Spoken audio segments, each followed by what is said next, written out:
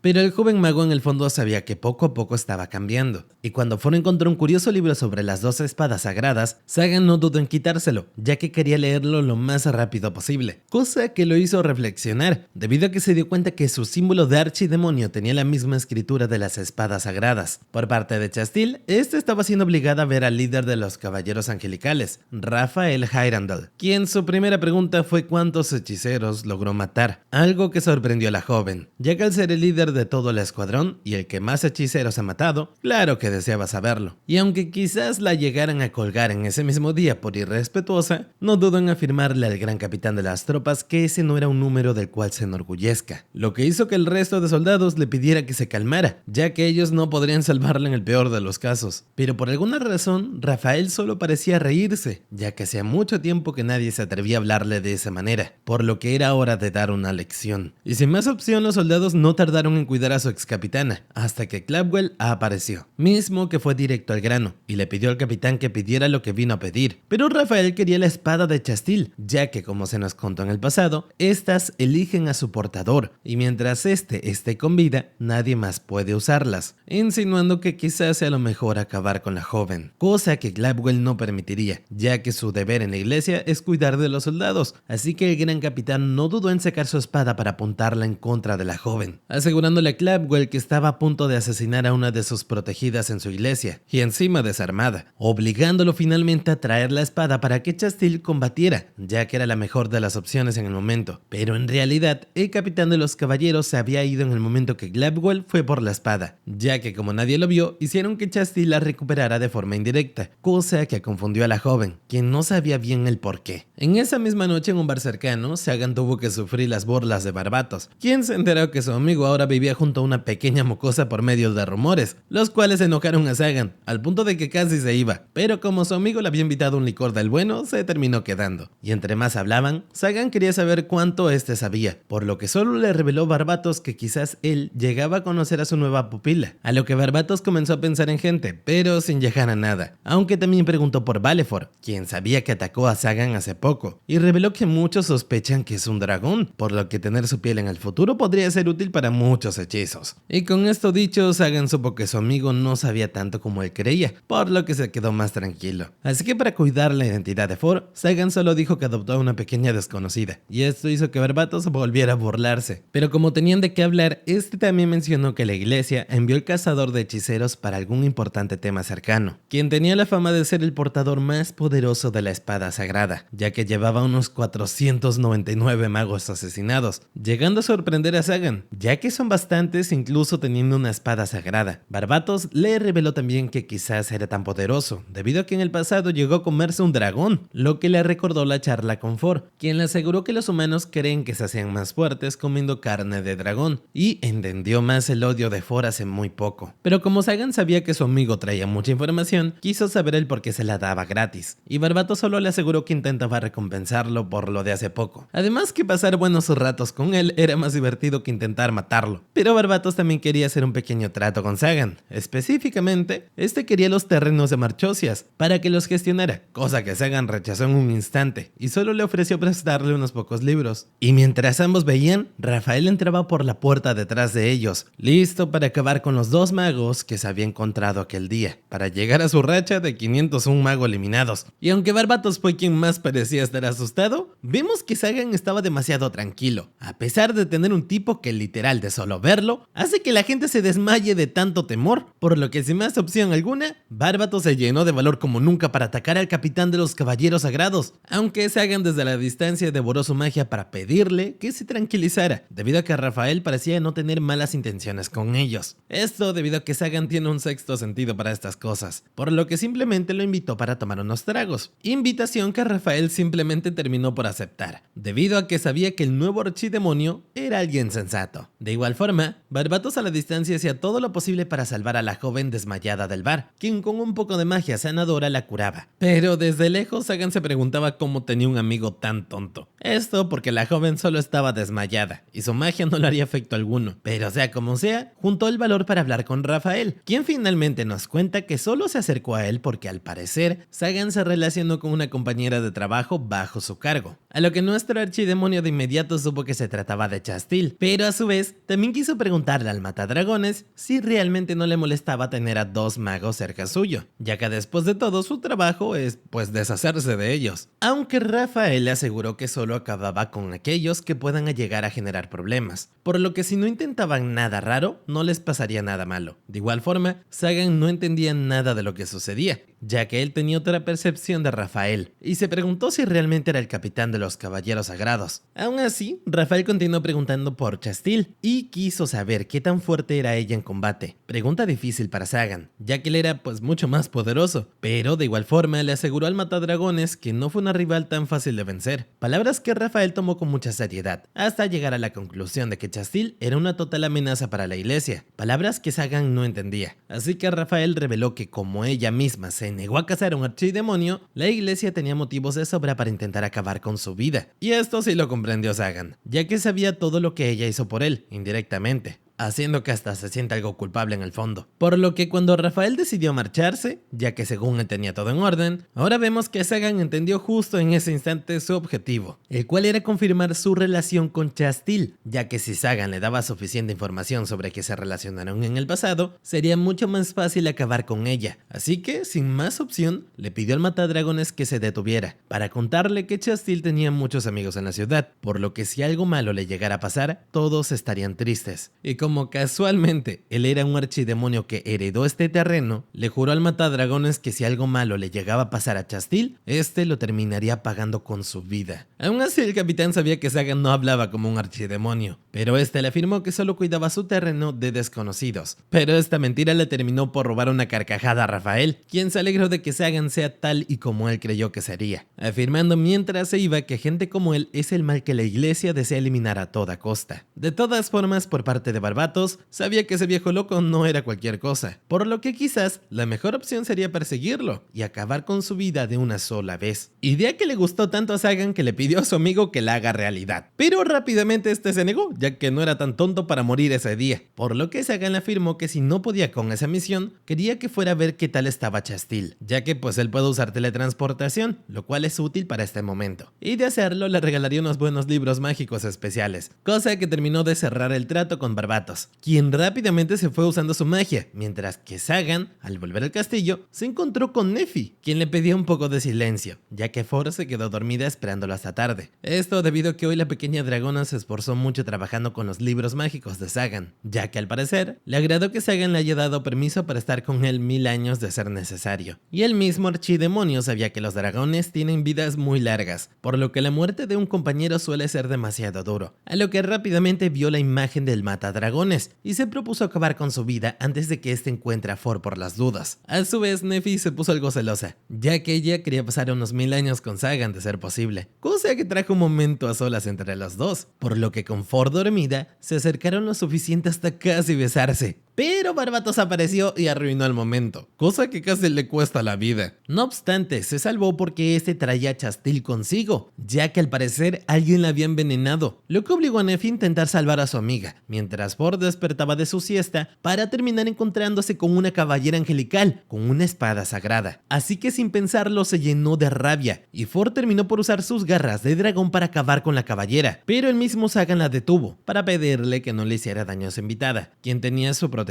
en el castillo. Aún así, For quería saber el por qué la dejaba estar tan cerca, ya que él mismo debería saber que ella odia a los caballeros mágicos. Después de todo, For nos revela que ella se convirtió en hechicera mágica para poder vengarse de todos y cada uno de ellos, puesto que uno de ellos fue quien mató a su padre con una espada sagrada. Por suerte, Sagan inteligentemente le preguntó si acaso fue Chastil quien lo hizo, o si fue otro caballero, asegurándole que si no tiene nada que ver acabar con su vida, no hará nada en contra de quien ella realmente quiere vengarse. Además, solo crearía más enemigos en contra de ella, quienes a largo plazo solo estorbarían en contra de su verdadera venganza. Así que al acercarse a For, este comenzó a explicarle todas las ventajas de ir directo a vengarse de un solo enemigo, ya que lo haría sufrir mucho más. Cosa que llegó a sorprender a For y a Neffy por lo tranquilo que lo llegaba a contar Sagan. Así que For quiso saber si realmente él había logrado vengarse alguna vez en el pasado, a lo que Sagan afirmó que fue su mismo captor del cual se vengó, pero como lo hizo tan rápido no pudo llegar a hacerlo sufrir como él quería, por lo que nunca se sintió completo, todo debido a ese error, a lo que ahora él le prometió que no dejaría que eso mismo le pasara a For, y Sagan no tardó en darle permiso de usar todos los instrumentos de tortura del castillo, para que la pequeña sea finalmente feliz. Esta charla muy turbia calmó a For, por lo que finalmente Chastil terminó despertando de su envenenamiento, para encontrarse con Sagan, quien le contó que Neffy fue quien la había curado, y este quería saber si tenía idea de quién fue, o sea, de quién la envenenó, a lo que Chastil solo pudo recordar que una carta de invitación le llegó sin ningún tipo de nombre, por lo que al ir a la dirección de la carta, un misterioso hombre se presentó como una resistencia a la iglesia, puesto que ellos sí toleraban a los magos. Esto, además de ofrecerle protección a Chastil, ya que sabían que había desafiado a la iglesia, por lo que ellos prometían ayudarla. Y como entendían que Chastil no confiaría en ellos tan rápido, le dieron algo de tiempo para pensarlo, además de darle el nombre de Orobas, el cual al decirlo debería de cuidarla de todo mal. Por lo que cuando la joven volvió a su cuarto solo se encontró con su té de siempre, que tenía un potente veneno, y gracias a Barbatos esta fue encontrada, a lo que Chastil comenzó a buscar culpables, y Rafael fue el primero de los sospechosos. Pero Barbatos sabía que ese monstruo, si la quería muerta, le pudo haber arrancado la cabeza con sus propias manos. Sea como sea, Sagan quería buscar más opciones más tarde, pero sin que Chastil quisiera, su cuerpo se movió para detener al mago, ya que quería que se quede un poco más, cosa que Sagan normalmente le pediría a Neffy, pero como no quería despertarla, se terminó sentando. Chastil no sabía por qué hacía esto, ya que ella en el fondo sí quiere que Neffy y él sean felices, a lo que luego de mucho pensar y darle vueltas, Chastil entendió que solo quería ser parte de esa felicidad, aunque sea solo un poco. Y al llegar al siguiente día, por alguna razón, Chastil terminó trabajando de sirvienta para Sagan, quien le aseguró que esto no era un hotel 5 estrellas, por lo que la capitana del escuadrón ahora tenía que ganarse el pan ayudando en el castillo. Y cuando For apareció para ver a la soldado, vemos que Chastil quiso saludarla, pero For seguía con mucho odio hacia los soldados y terminó huyendo del lugar. Así que Sagan le explicó rápidamente a Chastil que sus padres fueron eliminados por una espada sagrada, así que aunque no sea su culpa, Sagan quería que solo la comprendiera un poco, lo que puso triste a Chastil, hasta que se dio cuenta de que Ford realmente iría tras ella con muchas travesuras, como ponerle ranas en la cabeza, donde el mismo Sagan le pidió algo más de paciencia, ya que Ford solo intentaba molestarla sin usar sus poderes, ya que le dijo que Chastil es su invitada, la cual tendría otro ataque de ranas por parte de Ford, pero Sagan, al entender que solo era una niña, lo dejó pasar, además de alegrarse por Chastil, ya que reveló que mínimamente hoy se veía mejor que ayer, cosa que sorprendió a la caballera, quien entendió que en cierto punto el mago sí se llegó a preocupar por ella. Y más tarde vemos que Ford escribía en su diario personal, donde contaba que pasaron 10 días desde que llegó la invitada, la cual es un completo desastre, al punto en que incluso a Ford le llegó a dar algo de lástima por lo torpe que era. Pero esto no evitó que las bromas dejaran de aparecer día tras día, aunque justo en ese instante Sagan apareció para hablar un rato con Ford, mientras que Neffy tomaba un relajante baño con Chastil para disculparse por Ford. Aunque la caballera sabía que su amiga no tenía por qué disculparse cuando esta encima le había salvado la vida. Pero para la caballera el baño era increíblemente bonito, y Neffy le reveló que su señor Sagan lo había limpiado para ella, por lo que mientras se bañaba con Ford se divertía mucho. A lo que sin querer Chastil terminó entendiendo que la elfo se refería a lo que hacía con Sagan, cosa que rápidamente puso colorada a la elfo, ya que ella no hacía ningún tipo de cochinadas indebidas en el baño. A su vez, Ford sabía que habían venido a regañarla por molestar a Chastil, pero Sagan solo quería saber por qué no se había detenido luego de días. Pero la pequeña aseguraba que no hacía nada malo, ya que cumplió su palabra de no matar a la invitada. Así que con esto dicho, Sagan le reveló a la pequeña que luego de hablarlo con Neffy llegaron al acuerdo de dejarla vivir en el castillo con ellos por el tiempo que deseara, por lo que solo faltaba que Ford dé el visto bueno, quien no tenía una respuesta inmediata, así que Sagan le aseguró que estaba bien si quería pensarlo, debido a que tanto él como Neffy la van a esperar el tiempo que haga falta. Esto nos lleva a un recuerdo de Ford en el pasado, donde intentaba saber dónde se encontraba su padre, y al llegar volando hacia él, se encuentra con el matadragones, pero todo terminó siendo una fea pesadilla que no la dejaba dormir, y la alteró por la impresión, lo que hizo que Ford fuera directo a la habitación de Chastil, para acabar con ella esa misma noche, aunque al final la pequeña terminó por arrepentirse, ya que sabía que Chastil siempre pudo sacar su espada sagrada en contra de ella, pero nunca lo hizo. A su vez, un poco más tarde, Neffy fue corriendo a ver a Sagan, ya que por alguna razón no sabía dónde se había ido Ford, debido a que no la encontraba por ninguna parte del castillo. Y nada,